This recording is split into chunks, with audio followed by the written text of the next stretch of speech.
वो होता है जो नोटिंग फैक्ट रिकॉर्ड करता है, फिर उसके बाद तुम केस कर सकते हो प्रोटेस्ट वगैरह करके, एफिडेविट बना के, you can file a suit, फिर केस कोर्ट में लड़ जाए। अगर कोर्ट को अंदर लेना है, कोर्ट के थ्रू जाना है, तो फिर नोटिंग करना। So acceptor to BR2 cash, is it clear? और ऐसा भी नहीं है कि अगर आप नोटिंग करवा दो तो कंपलसरी केस फाइल करना ही है, आपकी मर्जी। अगर वो मान गया तभी से और उसने पैसे दे दिए तो फिर केस वेस भी रफा दफा कर सकते। Noting is the first full देने का कि भैया मैं जा रहा हूं। Now endorsed BR dishonour. मुझे एक बात बताओ, शुभम का बिल आया था मेरे पास, मैंने मानव को भेजा था और मानव गया शुभम के पास, शुभम ने पैसा नहीं दिया तो मानव को गुस्सा आया, मानव पहुंच गया नोटरी के पास, किसने चार्जेस पे किए होंगे? मानव। तो मानव किससे वसूलेगा? हमसे। और हम किससे लेने वाले हैं? हमसे।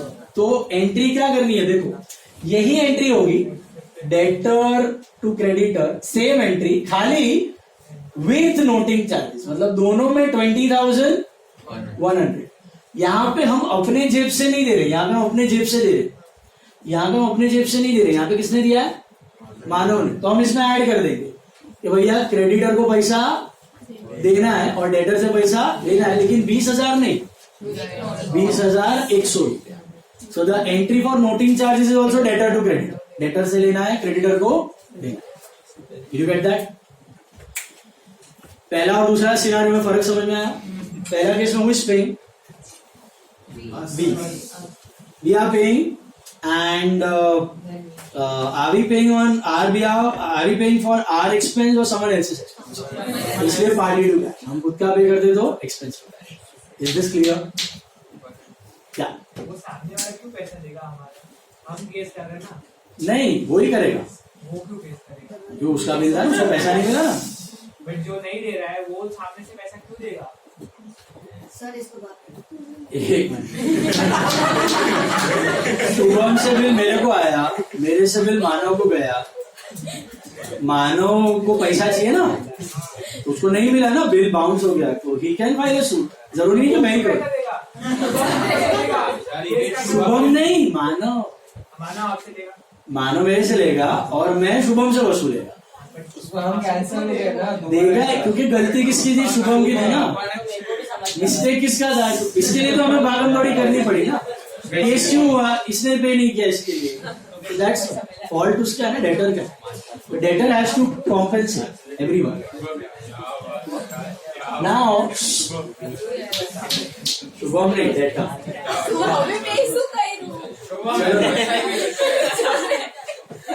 थर्ड सिनारियो ध्यान से देखो। तीसरे केस में बिल कहां पे था? डिस्काउंटेड था, तो bill was discounted, it was lying with the bank. Bank जाएगा डेटर के पास पैसा लेने को, डेटर ने पैसा नहीं दिया, who will do the noting part? Bank. So who will pay the charges? Bank. But bank will vasulify from drawer and drawer will vasulify from drawing. So the entry becomes acceptor to bank with noting charges 20,100. मतलब acceptor to bank पहला वाला तो है ही, इसमें charges add हुए, मतलब acceptor से लेना बाकी है 2100 और बैंक ने डिडक्ट कर लिया, काट लिया अकाउंट में से 20 नहीं 20,100। So bank will not wait, ये तो बेचारा है क्रेडिटर, ये तो वेट करेगा, हाँ मैंने पे किया मुझे देना पैसा। बैंक तो बोलेगा चल तेरा अकाउंट है, टपक गया पैसा। तो जैसे बिल का पैसा उसने काटा, वैसे नोटिंग चार्जेस का भी ताबड़तोड़ काट लिया। तो पहले सिनारियो में और तीसरे सिनारियो में हम ही पे कर रहे हैं नोटिंग चार्जेस। पहले वाले में भी पता है ना मैंने एंट्री एक्सेप्टर टू कैश, इधर भी वही है एक्सेप्टर टू बैंक, खाली मैंने क्लब कर दिया। Acceptor to bank dishonour entry, acceptor to bank noting charges entry, दोनों को मर्ज कर दिया। तो I got acceptor to bank 20,000। Once again, retain case में who pays the noting charges? We are paying. Endorse case में who is paying the noting charges? Creditor is paying, we are keeping it pending, इसको देना। Discounting में who is paying the noting charges? We are paying. Is it clear? और चौथा case BFC वसूली भाई इधर बैठा हुआ है पसीना पसीना होके, बेचारा सबके घर पे गया था पैसा कलेक्ट करने, उसको पानी तो दो। तो बेचारा बैठा है, बोला एक से भी बिल का पैसा आया नहीं। हमने बोला चलो ठीक है डिसऑनर एंट्री कर लेते हैं। डिसऑनर एंट्री क्या है? Acceptor to BFC। वसूली बोला रुको, मेरा दिमाग घूम गया था, मैं पनवेल तक गया था, उसने पैसा नहीं दिया, कि मैं नोटरी करवा के आया हूँ, और ये लोग 50 रुपए का नोटिंग चार्जेस, ये लोग 50 रुपए का नोटिंग चार्जेस। तो किसने पे किया होगा नोटिंग चार्ज? वसूली भाई। जो वसूली भाई है, it is a service provided by the bank. तो बैंक वाला जो बंदा होता है वो कभी वेट करने वाला नहीं है, वो हरिश्चंद्र नहीं है। जैसे ये बैंक ने आपके खाते में से काट लिया, वैसे ये वसूली भाई भी आपके अकाउंट में से काट लिया।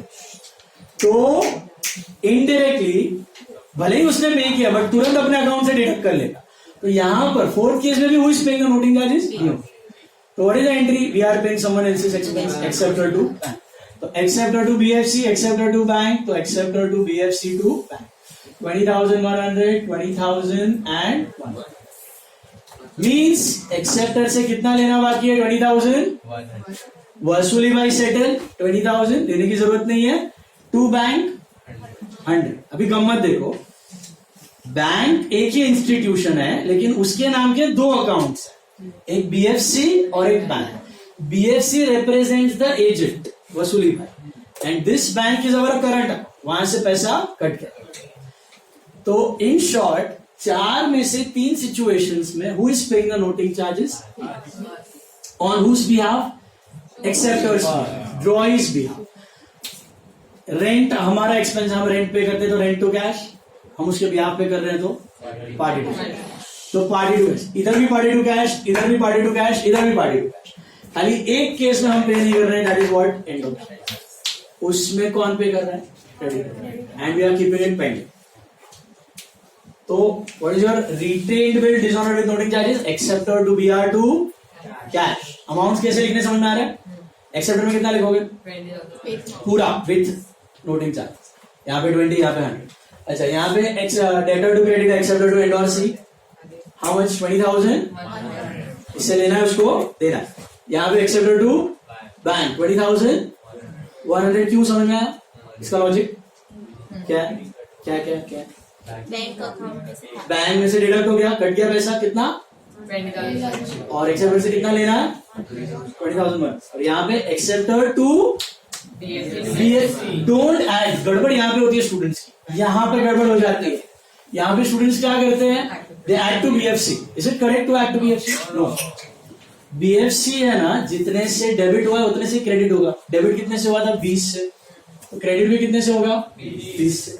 ऊपर का 100 रुपया उसने हमारे करंट अकाउंट में से काटा। एक्सेप्टर टू BFC टू 4 में से 3 केसेस में उस पे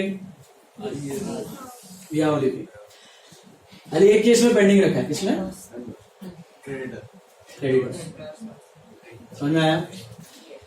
सो 4 सिचुएशंस। पहला है डीलिंग एंट्री, जहां पे बिल जाता है। डीलिंग, सेल, एक्सेप्टेंस, ये सब कौन सी तारीख को हो रहे हैं? सेम डेट पे हो रहे हैं। फिर 2 महीने बाद या तो वो बिल ऑनर होगा या तो वो बिल डिसऑनर होगा। ऑनर हो गया तो अच्छी बात, ये ऑनर की एंट्रीज।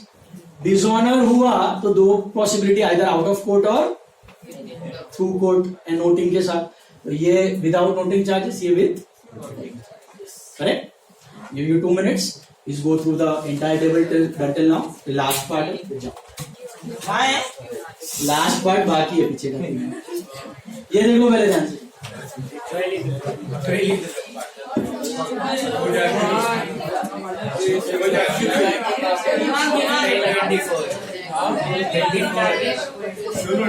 सुबह भाई तो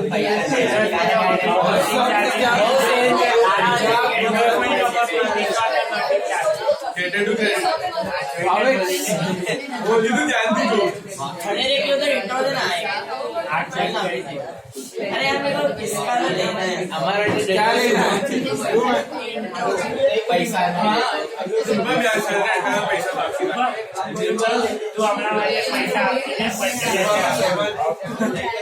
सर के साथ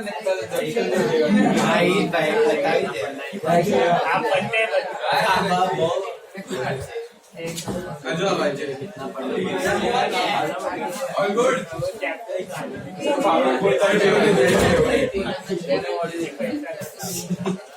सर आप ही दो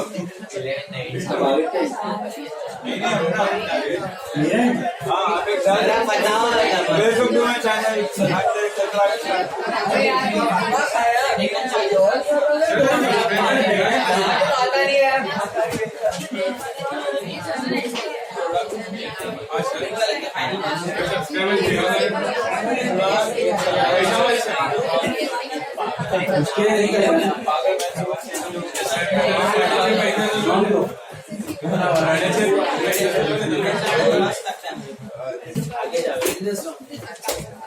See, last part now, last three entries: retirement, renewal, and insolvency.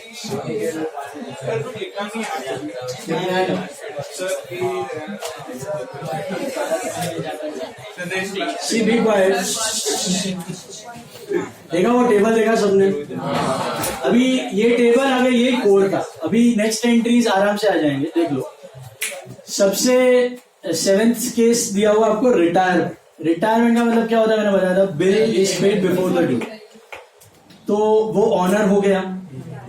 अच्छा, अब ऑनर के 4 पॉसिबिलिटीज हैं: retain bill honour, endorse bill honour, discounted bill honour and BFC का बिल ऑनर. तो क्या अज्यूम करने का आपको? रिटायरमेंट के वक्त कौन सा बिल अज्यूम करने का ऑनर हुआ? तो retain. Okay, retain bill assume करने का कि ऑनर हुआ. Assume that retained bill is honored. Okay. Now, what is the journal entry for retained bill honored?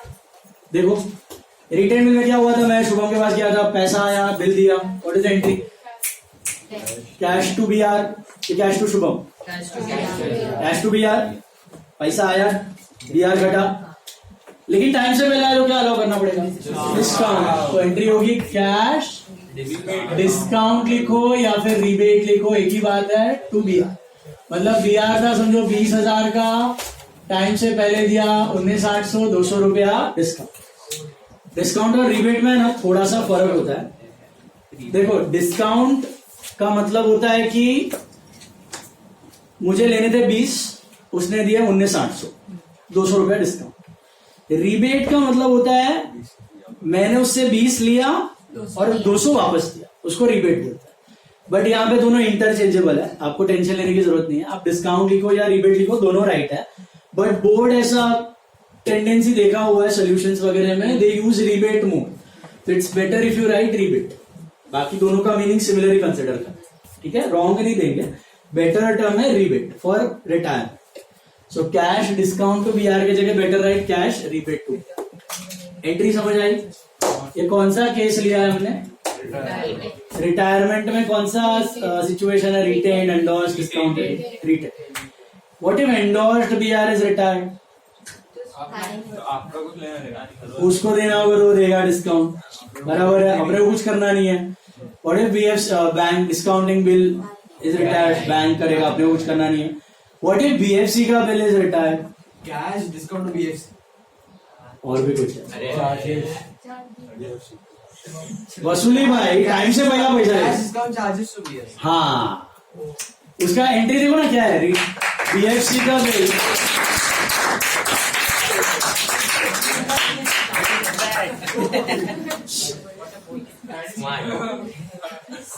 उसका एंट्री देखो क्या दिया हुआ है उधर. बैंक चार्जेस टू बीएफसी दिया हुआ है.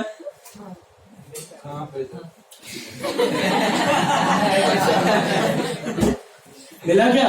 वसूली भाई पैसा देता है तो क्या एंट्री करते हो आप? बैंक टू वसूली भाई ना. चार्जेस काट के तो बैंक चार्जेस टू वसूली भाई. अगर रिबेट भी आ गया बीच में तो बैंक चार्जेस रिबेट टू वसूली. That is BFC. वो आता नहीं है, सीएन है वो, यहाँ पे नहीं है. Just for understand.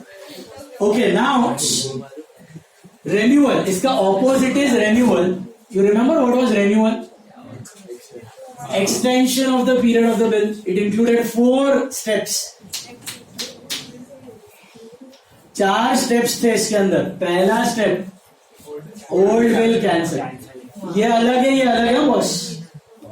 रिटायरमेंट अलग है, रिन्यूअल अलग है. रिटायरमेंट में क्या होता है? रेडी पैसा. रिन्यूअल में क्या होता है? पैसा ही नहीं दिया और एक्सटेंशन मांगा. तो ओल्ड बिल क्या करोगे आप? कैंसिल बोले तो डिसऑनर. उधर आपको मिलेगा एंट्री नंबर 5 और 6. Can you see that? इसका अर्थ कोई बता सकता है मुझे? मतलब आप जो प्रॉब्लम कर रहे हो उसमें आपको अगर रिन्यूअल आए तो पहला स्टेप डिसऑनर एंट्री करनी है. कौन सी डिसऑनर करनी है? 5 और 6. मतलब 5 में 4 है, 6 में 4 है. वो 8 पॉसिबिलिटी में से कोई भी एक हो सकती है.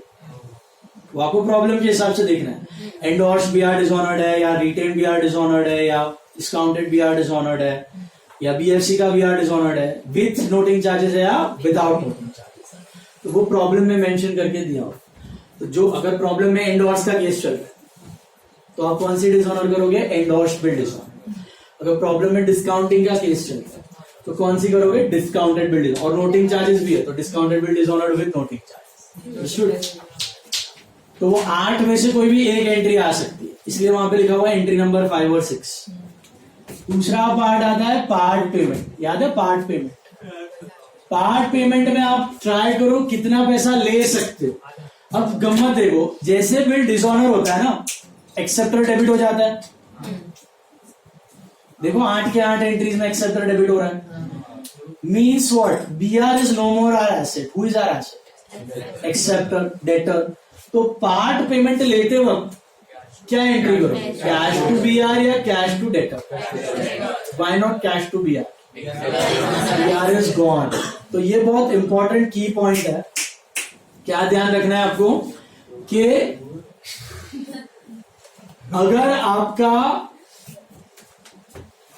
बीआर यूज करना है तो बीआर कब तक यूज कर सकते हो? जब तक वो ऑनर या डिसऑनर नहीं होता. एक बार ऑनर डिसऑनर हो जाए उसके बाद बीआर का नामो निशान नहीं. उसके बाद कौन है माई बाप? डेटर. डेटर से पैसा लेना. Debtor is your asset. समझा? तो बिल बाउंस हो चुका है तो पार्ट पेमेंट में क्या एंट्री होगी? कैश टू डेटर या cash to BR? Cash to acceptor. Why not cash to BR? BR is gone, no more in existence. BR is no more our asset. What is our asset? Acceptor is our asset. So cash to debtor. अच्छा, third part is interest is charge.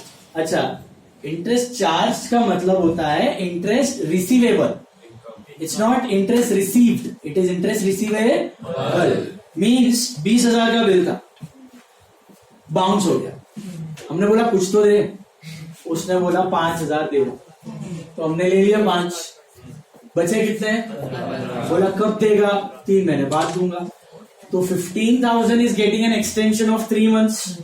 So what we will do is we will charge interest from that 15,000 for 3 months at the rate of, let's say 18% चल रहा है तो 15,000 पे 3 months for 18% for 3 months. I think this comes to 00 cut 4.5, 150 into 460, 675. तो 675 rupees का आपका interest हो रहा है सपोज. अभी एंट्री क्या होगी ध्यान से देखना. This is not interest received, this is receivable. मिलना बाकी है. तो रिसीव्ड इंटरेस्ट की क्या एंट्री होती है? Cash to interest. रिसीवेबल की क्या होती है? Interest receivable to interest. अब मैंने एक चीज बताई थी, याद होगा अगर आपको, कि अगर एक ही बंदे से लेना है तो आप उसका नाम लिख सकते हो. याद है वो एडजस्टमेंट एंट्रीज के वक्त बोला था. तो interest on capital to capital वो वाला. तो नहीं 1 सेकेंड. इंटरेस्ट रिसीवेबल की एंट्री. इंटरेस्ट रिसीवेबल की एंट्री क्या है? इंटरेस्ट टू इंटरेस्ट रिसीवेबल की interest receivable to interest. Interest receivable to interest because interest is your income. So credit करो. इंटरेस्ट बढ़ गया. पैसा आया कि नहीं? अभी नहीं आया, आना बाकी है. तो interest receivable to interest, but उसकी जगह पार्टी का नाम use. Apt example debtor to sales. कितनी बार किया है debtor to sales? What is debtor to sales? Income receivable. Accrual basis follow कर रहे हैं हम लोग. What is accrual basis? Income must be recorded on earn basis. तो इनकम का टाइम हो गया, इनकम तो रिकॉर्ड कर ली, अर्न कर ली है, पैसा आना किससे आना बाकी है? एक ही बंदे से आना बाकी है, राइट द नेम। तो शुभम टू इंटरेस्ट या फिर debtor to interest. Instead of interest receivable to interest will write debtor to interest 675। ये मिलना बाकी है कि मिल चुका है? तो अभी गम्मत देखो, जब बिल डिसऑनर हुआ था तभी acceptor might have got a debit of 20,000, क्योंकि 8वां एंट्री में डेबिट हो रहा है, अज्यूम करना विदाउट नोटिंग चार्जेस है सब कुछ। तो एक्सेप्टर को डेबिट कितने का मिला था? 20 लेना था, 20 में से कितना दिया? 5 दिया, बचा 15 बाकी है ना, और डेबिट हुआ 675 से, तो अभी कितना लेना बाकी है? 15,675। इसके लिए वो नया बिल एक्सेप्ट करेगा। तो वापस करो एक्सेप्टेंस एंट्री। हमको पैसा नहीं मिल रहा है, बिल मिल रहा है, वापस बिल मिल रहा है, नया वाला एंट्री क्या होगा? Bills receivable to acceptor how much? 15,000 plus 675, 15,675। तो हम उसको बोलेंगे भाई देख तेरे को एक्सटेंशन दे रहे हैं, लेकिन 3 महीने बाद you are not suppose to pay me 15, you are suppose to pay me 15,675। 4 steps of renewal. Once again what will you do? सबसे पहले cancel the old. What entry you pass at that? Dishonor. That is entry number 5 or 8, depending on the situation. Once you have done dishonor, what happens at the time of dishonor? Bill is gone. You are back to debtor. What's your asset now? Debtor. तो बोला चल कुछ तो दे दे, तो उसने दिया 5 ले लो cash to debtor में। Will it be cash to debtor or cash to BR? Debtor. Because BR is no more in existence. अभी भी डेटर से 15 लेना है, बोल रहा अभी नहीं दूंगा, बाद में दूंगा। रुक, पहले इंटरेस्ट चार्ज करूंगा मैं। कितने टाइम का इंटरेस्ट चार्ज करूंगा? क्यों 3 महीना? Extension 3 months. On what amount? 15,000। At what rate? ये दिया होगा आपको सब में, रेट सब दिया होगा, मंथ्स भी दिया होगा, कैलकुलेट करना है सिर्फ। इज इट रिसीव्ड और receivable? What is entry for interest receivable? Interest receivable to interest. लेकिन अगर एक ही बंदे से लेना है इंटरेस्ट रिसीवेबल, उसका नाम लिख सकते हो, डेटर टू इंटरेस्ट। तो डेटर से लेना है, डेटर टू इंटरेस्ट, मतलब इनकम बढ़ा और एसेट बढ़ा, इससे लेना बाकी। अब डेटर से टोटल कितना लेना बाकी? 15 प्लस 675। वो दे रहा है हमें, लेकिन not through cash, not through cheque, but through bill. तो BR to debtor 15,675 and the story continues. आगे वापस नया बिल पैदा हो गया। Last part is insolvency, 9th one। हो गया last see insolvency 9th one, right side मिलेगा, सेम है। यहां पे बिल टाइम से पहले